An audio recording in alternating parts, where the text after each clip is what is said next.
नमस्कार, तुम्हा सर्वांचं आपल्या स्टडी पॉईंट या यूट्यूब चॅनलमध्ये स्वागत आहे। तर थकीत वेतन देयके अदा करण्यासंदर्भात एक महत्त्वपूर्ण परिपत्रक निर्गमित झालेलं आहे। दिनांक 12/5/2026 रोजी निर्गमित झालेला आहे।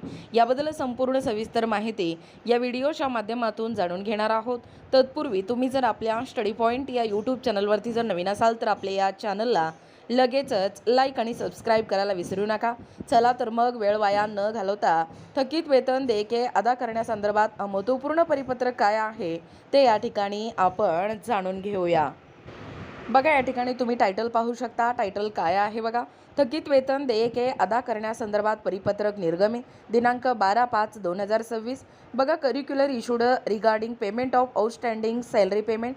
थकीत वेतन देयके अदा करण्यासंदर्भात शिक्षण संचालनालयामार्फत दिनांक 12 मे 2026 रोजी एक महत्त्वपूर्ण परिपत्रक निर्गमित करण्यात आला आहे।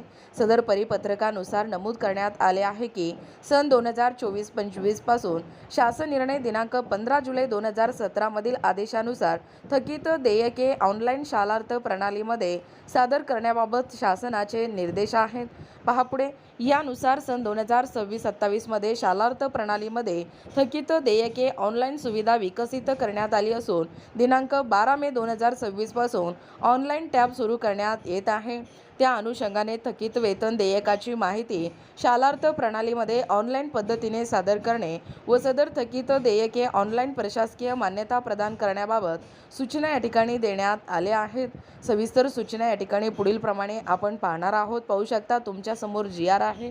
शिक्षण संचालनालय माध्यमिक आणि उच्च माध्यमिक महाराष्ट्र राज्य दिनांक 12 मे 2026 प्रति विभागीय शिक्षण उपसंचालक सर्व शिक्षण अधिकारी प्राथमिक माध्यमिक जिल्हा परिषद सर्व शिक्षण निरीक्षक उत्तर दक्षिण पश्चिम मुंबई अधीक्षक वेतन व भविष्य निर्वाह निधी पथक प्राथमिक माध्यमिक सर्व विषय आहे थकीत वेतन देयके शालार्थ प्रणालीमध्ये ऑनलाईन सादर करण्याबाबत सन 2026-27 पाहू शकता। सन 2024-25 पासून शासन निर्णय दिनांक 15/7/2017 मधील आदेशानुसार थकीत देयके ऑनलाईन शालार्थ प्रणालीमध्ये सादर करण्याबाबत शासनाचे निर्देश आहेत। या संदर्भात विस्तृत सूचना संदर्भ क्रमांक 3 व 4 अन्वये देण्यात आलेल्या आहेत। सन 2026-27 मध्ये शालार्थ प्रणालीमध्ये थकीत देयके ऑनलाईन सुविधा विकसित करण्यात यावी आली असून आज दिनांक 12/5/2026 पासून ऑनलाईन टॅब सुरू करण्यात येत आहे। त्याच अनुषंगाने थकीत वेतन देयकाची माहिती शालार्थ प्रणालीमध्ये ऑनलाईन पद्धतीने सादर करणे आणि सदरचे थकीत देयकास ऑनलाईन प्रशासकीय मान्यता प्रदान करण्याबाबत दिलेल्या सूचना देखील खालीलप्रमाणे पाहू शकता। बघा, तपशील देखील तुमच्या समोर आहे। एकूणच अशा पद्धतीने या ठिकाणी आत्ताच पाहिल्याप्रमाणे हा जो थकीत वेतन देयके अदा करण्यासंदर्भाचा महत्त्वपूर्ण असा परिपत्रक दिनांक 12/5/2026 रोजी निर्गमित झालेला आहे।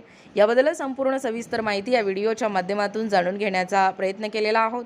अशाच प्रकारचे नाविन्यपूर्ण घडामोडी पाहण्यासाठी किंवा तुम्ही जर आपल्या स्टडी पॉईंट या यूट्यूब चॅनलवरती जर नवीन असाल तर आपल्या या चॅनलला लगेचच लाईक आणि सबस्क्राईब करायला विसरू नका। भेटूया अशाच पुढच्या नवीन व्हिडिओमध्ये। तोपर्यंत धन्यवाद।